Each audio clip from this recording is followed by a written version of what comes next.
Assalamualaikum warahmatullahi wabarakatuh. Selamat pagi, salam sejahtera bagi kita semuanya. Om Swastiastu, Namo Buddhaya, salam kebajikan. Yang saya hormati Bapak Wakil Presiden, para Menko, para Menteri, yang saya hormati seluruh ketua dan pimpinan lembaga yang hadir, yang tidak bisa saya sebut satu persatu. Bapak Ibu sekalian yang saya hormati,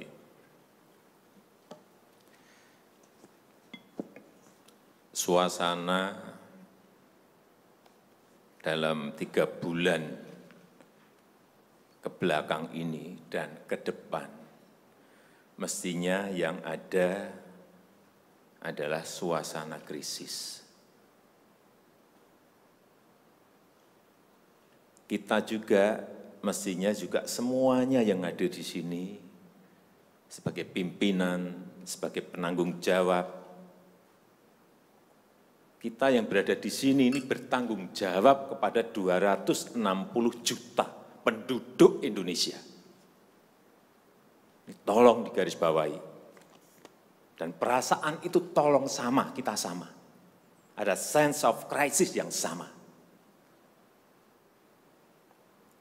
Hati-hati, OECD terakhir sehari 2 hari yang lalu menyampaikan bahwa growth, pertumbuhan ekonomi dunia terkontraksi 6, bisa sampai ke 7,6%, 6 sampai 7,6% minusnya. Bank Dunia menyampaikan bisa minus 5%. Perasaan ini harus sama. Kita harus ngerti ini.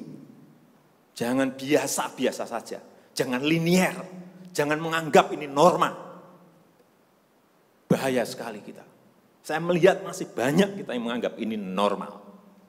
Nah, kalau saya lihat Bapak, Ibu, dan saudara-saudara masih ada yang melihat ini sebagai sebuah masih normal, berbahaya sekali. Kerja masih biasa-biasa saja. Ini kerjanya memang harus ekstra luar biasa, extraordinary. Perasaan ini tolong sama. Kita harus sama perasaannya, kalau ada yang berbeda satu saja sudah berbahaya. Jadi, tindakan-tindakan kita, keputusan-keputusan kita, kebijakan-kebijakan kita, suasana adalah harus suasana krisis. Jangan kebijakan yang biasa-biasa saja, menganggap ini sebuah kenormalan. Apa-apaan ini? Mestinya suasana itu ada semuanya. Jangan memakai hal-hal yang standar pada suasana krisis. Manajemen krisis sudah berbeda semuanya mestinya. Kalau perlu kebijakan perpu, ya perpu saya keluarkan. Kalau perlu perpres saya keluarkan. Kalau saudara-saudara punya peraturan menteri keuangan, keluarkan untuk menangani negara, tanggung jawab kita kepada 267 juta rakyat kita.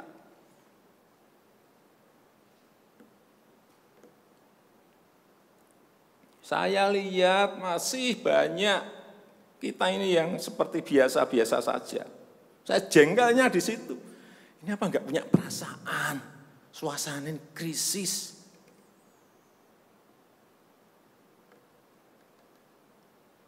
Yang kedua, saya perlu ingatkan belanja-belanja di kementerian. Saya lihat laporan masih biasa-biasa saja. Segera keluarkan belanja itu secepat-cepatnya karena uang beredar akan semakin banyak. Konsumsi masyarakat nanti akan naik. Jadi belanja-belanja kementerian tolong dipercepat. Sekali lagi, jangan menganggap ini biasa-biasa saja. Percepat, kalau ada hambatan keluarkan peraturan menterinya agar cepat. Kalau perlu perpres, keluarkan perpresnya. Untuk pemulihan ekonomi nasional misalnya saya berikan contoh.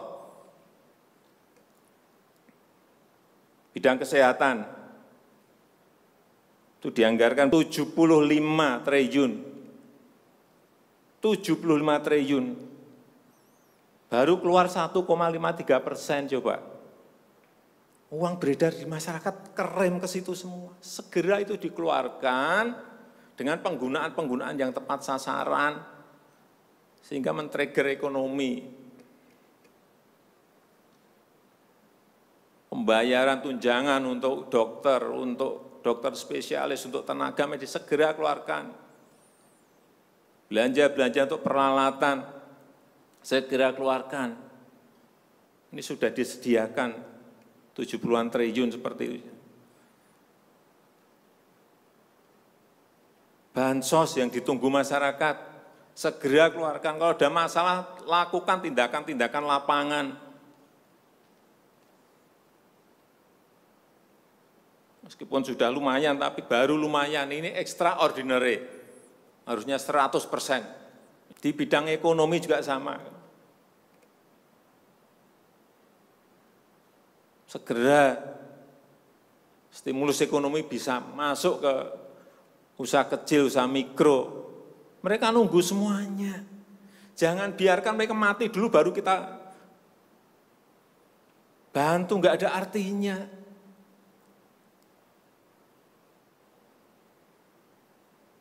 Berbahaya sekali kalau perasaan kita seperti nggak ada apa-apa, berbahaya sekali.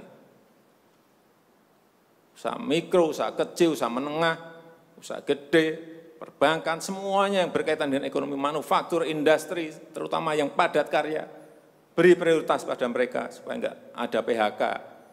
Jangan sudah PHK gede-gedean, duit rupiah pun belum masuk ke stimulus ekonomi kita. Hanya gara-gara urusan peraturan. Ini extraordinary.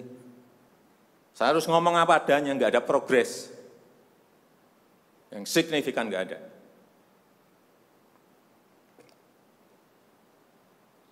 Kalau mau minta perpu lagi, saya buatin perpu. Kalau saudara belum cukup, asal untuk rakyat, asal untuk negara. Saya pertaruhkan reputasi politik saya.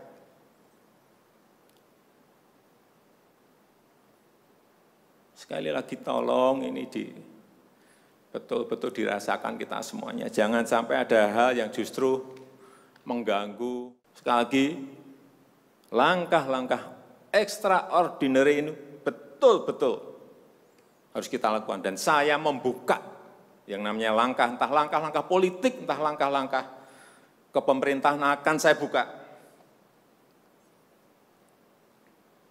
Langkah apapun yang extraordinary akan saya lakukan.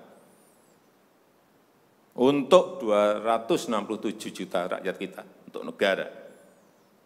Bisa aja membubarkan lembaga, bisa aja reshuffle, udah kepikiran kemana-mana saya. Entah buat perpu yang lebih penting lagi, kalau memang diperlukan, karena memang suasana ini harus ada. Kalau suasana ini tidak, Bapak Ibu tidak merasakan itu, sudah. Artinya tindakan-tindakan yang extraordinary keras akan saya lakukan. Saya rasa itu yang bisa saya sampaikan pada kesempatan yang baik ini. Saya betul-betul minta pada Bapak Ibu dan saudara-saudara sekalian mengerti, memahami apa yang tadi saya sampaikan. Kerja keras dalam suasana seperti ini sangat diperlukan. Kecepatan dalam suasana seperti ini sangat diperlukan. Tindakan-tindakan di luar standar saat ini sangat diperlukan dalam manajemen krisis. Sekali lagi, kalau payung hukum masih diperlukan, saya akan siapkan. Saya rasa itu yang bisa saya sampaikan. Terima kasih. Assalamualaikum warahmatullahi wabarakatuh.